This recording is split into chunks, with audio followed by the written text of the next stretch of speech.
శ్రీమాత్రే నమః.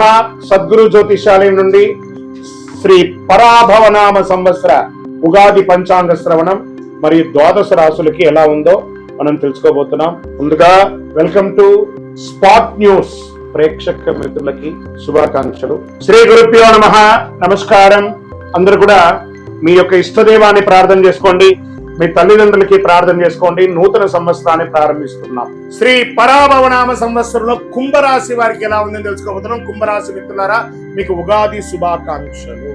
ధనిష్ఠా నక్షత్రం 3, 4 పాదములు, శతభిష నక్షత్రం మరియు పూర్వభద్ర నక్షత్రం 1, 2, 3 పాదాలకు జన్మించిన మీరు కుంభరాశి వారిగా పరిగణించబడుతున్నారు.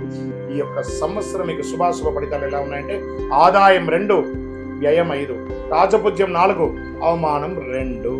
మరి ఈ సంవత్సరం మాకు ఎలా ఉండబోతుందండి గురుగారు? బాధలు అనుభవించి అనుభవించి అనుభవించి ఉన్నాము, కష్టాలు అనుభవించి ఉన్నాం, అవమానాలు పడి ఉన్నాం, కష్టాల యొక్క ఎన్నో ఇబ్బందులు పడి వచ్చాం గురుగారు. మాకు ఈ సంవత్సరమైనా బాగుంటుందా అంటే ఎస్. మొన్న జరిగినటువంటి గ్రహణం ఉంది చూసారా, దాని తర్వాత వచ్చినటువంటి శని మార్పిడి, శని గోచార స్థితి మారడి చూసారా, 6వ తారీఖున ఉదయం 8:29 శని భగవానుడు మీకు స్వస్తి పలికి మీ యొక్క కుంభరాశి నుండి మీనరాశిలోకి మారిపోయాడు.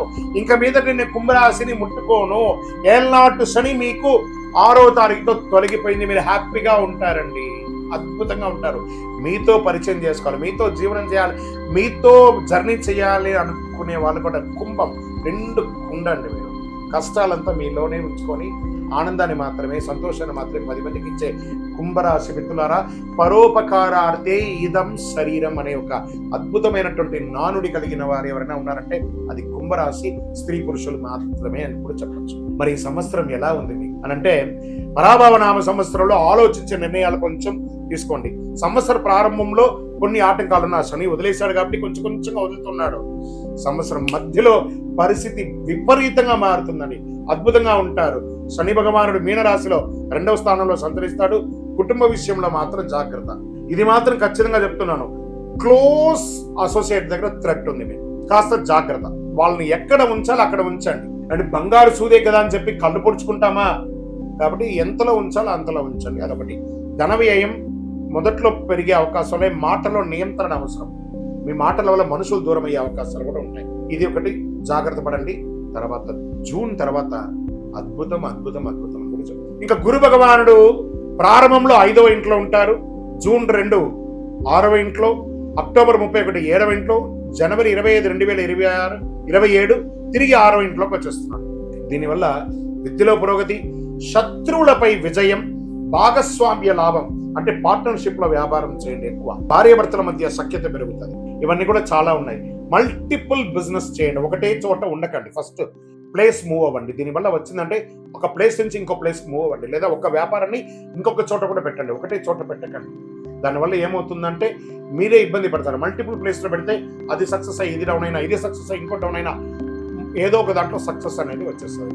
రాహు కేతు ఈ సంవత్సరంలో, రాహు జన్మరాశిలోను, కేతు 7వ ఇంట్లో.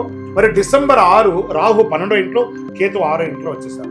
దీనివల్ల వచ్చినట్టు మానసిక ఆలోచనలు విపరీతంగా ఉంటుంది. ఏం జరుగుతుందో ఏం జరగదో నిద్రలేనితనంగా ఉంటారు. విదేశీయ ప్రయాణాల అవకాశాలు ఉన్నాయి. ఆరోగ్యం మెరుగుపడుతుందని కూడా చెప్పచ్చు.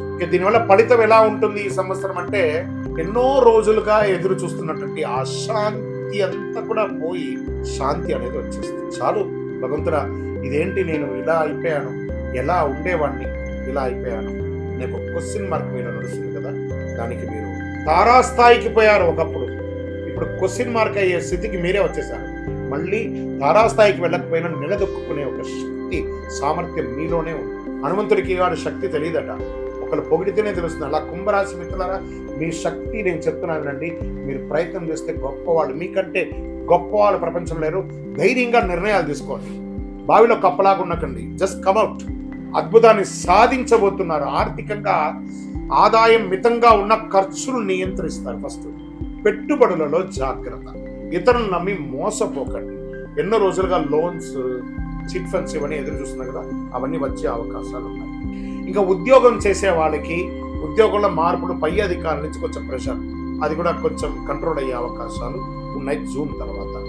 ఇంకా ప్రైవేట్ రంగం వాళ్ళకి, ఉద్యోగం పోయిన వాళ్ళకి వచ్చే అవకాశాలు, లేదా కొత్త ఉద్యోగాలు వచ్చే అవకాశాలు, ఇవన్నీ అవకాశాలు ఉన్నాయి. ఎన్నో రోజులుగా ఏళ్ళనాడు శని వల్ల మా వివాహం ఆగిపోయిందండి, నిర్ణయమైన వివాహం కూడా ఆగిపోయిందండి, ఇంకా పెళ్లి కాలేదండి, పెళ్లి చూపులు కాలేదండి, అవన్నీ స్త్రీ పురుషులు ఇరువురికి కూడా వివాహ బంధం బలపడే అవకాశాలు ఉన్నాయి. పెళ్లి చూపులు స్టార్ట్ అవుతుంది. మీ ఇంట్లో పెళ్లి బాజా మొదలయ్యే సమయం ఆసనం అయిపోయింది. Get ready. మాకు ఎన్నో రోజులుగా సంతానం లేదండి, భగవత్కృపతో ఈ సంవత్సరం సంతానం యొక్క శుభవార్త వింటాం. అద్భుతమైనటువంటి విషయం జరుగుతుంది. ఇంకా ఆరోగ్యం, ఇది ఒక్కటి మాత్రం భగవంతుడు మీ చేతికే ఇచ్చేస్తున్నాడు. ఎందుకంటే మీలో విపరీతమైనటువంటి ఆలోచన, నిద్రలేనితనం, స్ట్రెస్ ఇవన్నీ మోస్తున్నారు. ఫస్ట్ మీ ఫోన్ ఉంది చూసారు, ఆ ఫోన్ని హాల్లో పెట్టేసి బెడ్రూమ్లో పోయి పడుకోండి. మీ పక్కన ఫోన్ పెట్టుకోండి, ఆ ఫోనే మీకు శత్రువు. ఆరోగ్యం బాగుండాలంటే ఇలా మీరు చేయండి, మీరు చాలా అద్భుతమైనటువంటి స్థితిని మీరు పొందుతారు. దీనికి మీరు స్కిన్ ప్రాబ్లమ్స్ కొంచెం వచ్చే ఉంటాయి, మోకాలికి సంబంధించిన ప్రాబ్లం, పాదాలకు సంబంధించినటువంటి ప్రాబ్లమ్స్ ఇవన్నీ కూడా వస్తున్నాయి. ఇవన్నీ కూడా సరి చేసుకోండి కుంభరాశి ద్వారా. ఇంకా ప్రయాణాలు, వ్యాపారపరమైనటువంటి ప్రయాణాలకి చాలా అవకాశాలు ఉన్నాయి. మల్టిపుల్ ప్రయాణాలు చేసే అవకాశాలు ఉన్నాయి. ఈ ప్రయాణాలు చేసేటప్పుడు మీ యొక్క వస్తువులంతా కూడా కాస్త జాగ్రత్తగా పెట్టుకుంటే చాలా మంచిది. స్ట్రెస్ పెరుగుతుంది. యోగా, ధ్యానం ఇలాంటివన్నీ కూడా చేసుకుంటూ ఉండాలి. వృత్తిపరంగా ఉన్నటువంటి ప్రయాణాలలో అనవసరమైనటువంటి నిర్ణయాలు తీసుకోకండి. ఇంకా విద్యార్థులు చాలా కష్టపడి చదవాలి, యోగం పొందుతారు. కష్టపడి చదవాలి అంతే. చాలా అద్భుతమైనటువంటి అవకాశాలు ఉన్నాయి. వ్యవసాయదారులకు చాలా బాగుంది. కళాకారులకి మంచి యోగం అని చెప్పచ్చు. గవర్నమెంట్ సెక్టార్లో ఉద్యోగం చేస్తున్న వాళ్ళకందరికీ కూడా ఇది శుభపరమైనటువంటి కాలం అని కూడా చెప్పవచ్చు కుంభరాశి మిత్రులకి. ఇంకా నక్షత్ర పరంగా తీసుకుంటే ధనిష్ట నక్షత్రం 3-4 పాదాలకి ధనలాభం, కొత్త అవకాశాలు, వ్యాపారాభివృద్ధి. శతభిష నక్షత్రంలో మీ ఆలోచనలో మార్పు వస్తే మీ జీవితం మారుతుంది. ఆధ్యాత్మిక ఆసక్తి పెరుగుతుంది, కొత్త పరిచయాలు పెరుగుతుంది, సమాజంలో ఉన్నతమైనటువంటి వ్యక్తుల యొక్క పరిచయాలు పెరుగుతాయి. శతభిష నక్షత్రం ఆలోచనలో మార్పు, ఆధ్యాత్మిక ఆసక్తి చెప్పాను చూస్తారు. మరి పూర్వభద్ర నక్షత్రంలో 1, 2, 3 పాదాల్లో గౌరవం పెరుగుతుంది, ఉద్యోగ పురోగతి పెరుగుతుంది, ప్రయాణాలు తరచూ ఉండే అవకాశాలు బాగా ఉన్నాయి. మరి ఈ సంవత్సరం మీకు అదృష్ట సంఖ్య 4, 7, 8 అని చెప్పచ్చు. అదృష్ట రోజులు శనివారం మరి గురువారం. అదృష్ట రంగులు నీలం, లేత ఆకుపచ్చ, బంగారు వర్ణం ఇవన్నీ కూడా మీకు కలిసి వస్తుంది. ఇంకా పరిహారం ఏం చేయాలి? శనివారాల్లో శని పూజ చేయండి, హనుమాన్ చాలీస ఆరాధన చేయండి, ఈ యొక్క సుందరాకాండ పారాయణం చేయండి, తిల దానం, నువ్వులు దానం ఇవ్వండి. ఇంకను మీ వయస్సు ఎంత ఉందో అన్ని దీపాలను మీ ఇష్టదైవం, మీ కులదైవ దేవాలయంలో ప్రతి శనివారం ఒక 52 శనివారాలు నువ్వుల నూనెతో దీపం వెలిగించండి. ఆరోగ్యంగా బాగుంటారు, ఐశ్వర్యంగా బాగుంటారు, సంతోషంగా ఉంటారు, అన్ని రకాలుగా అనుకూలం కలిగి ఉంటుంది. ఇంకను సకల దోషాలు తొలగడానికి అతి శక్తివంతమైనటువంటి కరుంగాలి మాలను ఒక 48 రోజులు పూజ చేసి, సుదర్శన చండీ హోమాదులు చేసి, సుబ్రహ్మణ్య భుజంగం పారాయణం చేసి మీకు అందిస్తున్నాము. కావలసిన వాళ్ళు సంప్రదించండి. గురుగారు, ఈ కొత్త సంవత్సరం మా జాతకాన్ని మేము తెలుసుకోవాలనుకుంటున్నాం. మీ పరిసర ప్రాంతాల్లో ఉన్నటువంటి సద్గురువుల్ని సంప్రదించి మీ యొక్క జాతకాన్ని తెలుసుకోండి. విజయోస్తు.